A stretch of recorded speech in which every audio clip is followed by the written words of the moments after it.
After weeks of debate and no signature by the governor, North Carolina state budget goes into effect today.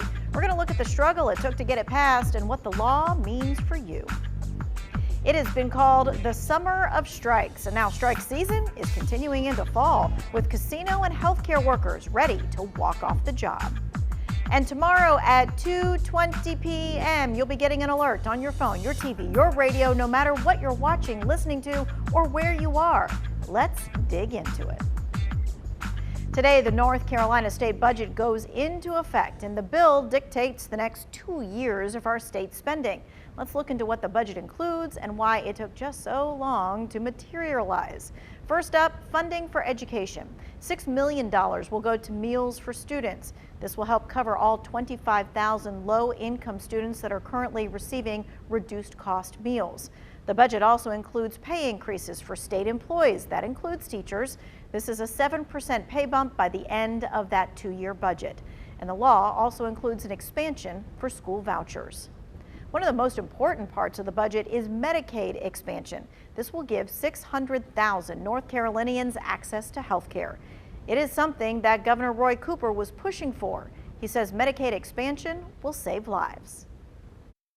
We've had to give Medicaid expansion CPR so many times over the last few years. Many of us have been fighting for it for a decade. This is a life-changing, monumental decision that has been made for our state. One mother who uses Medicaid says this expansion is going to lessen the struggle every day to make her ends meet. We struggle with, feeding our family. We struggle with buying our medications. We struggle with gas money to get our kids to school. This is life every day. And every month I budget, and what comes first is my child. Medicaid expansion starts December the 1st.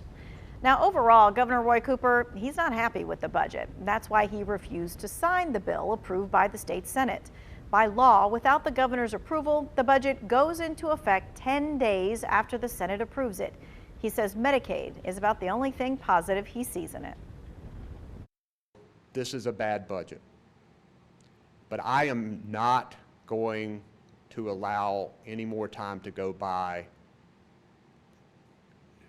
and not expand Medicaid. Republican Senate Leader Phil Berger praised the 2-year spending plan, and in a statement he said, "We've been able to infuse record amounts of funds into education, public safety, mental health needs, and infrastructure, all while drastically cutting taxes. This budget is good for all North Carolinians." Now, you might be wondering why it took so long to get a budget approved, but actually it's not very uncommon for state budgets to miss their due dates. In fact, here's a quick fact check. Now, state budgets are supposed to be passed by July 1st, but more often than not, the General Assembly fails to meet the deadline. Since the year 2000, only 5 state budgets have been enacted by July 1st, and in 2020, no budget was passed.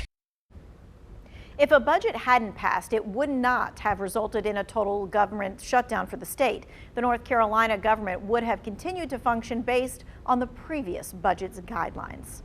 Now, one of the big reasons why the budget was so delayed this time around was the debate about casinos. Some state lawmakers initially wanted funding for casinos, but no deal could be worked out. Phil Berger, a supporter for the expansion of gambling, says it was clear that funding for casinos really didn't have enough support, so they went ahead without it. He says a separate bill legalizing casinos in North Carolina could be approved in the future. Now, one of those possible locations for a casino is in Rockingham County. The county commissioners there approved a land rezoning that could become an entertainment district. However, some residents say they are not on board with this idea. Some state legislators say casinos could really generate millions of tax dollars and revenue for our state. Up next on Dig Into It, workers continue to strike across the country. First it was the writers and the actors. Now healthcare and casino workers threaten to take to the picket lines. That's coming up in just a minute. Before we head to break, we do have historic news to share coming from the Capitol. The House of Representatives voted to remove House Speaker Kevin McCarthy from office. It is the first time a House Speaker has been removed in this way. North Carolina Representative Patrick McHenry announced himself as the Speaker pro tem. He's the 10th District Representative and has served since 2005. His district used to represent parts of Rockingham, Stokes, Surry, and Yadkin counties. It is now moved to Hickory and Mooresville. It's not clear what power he will have or what will happen next.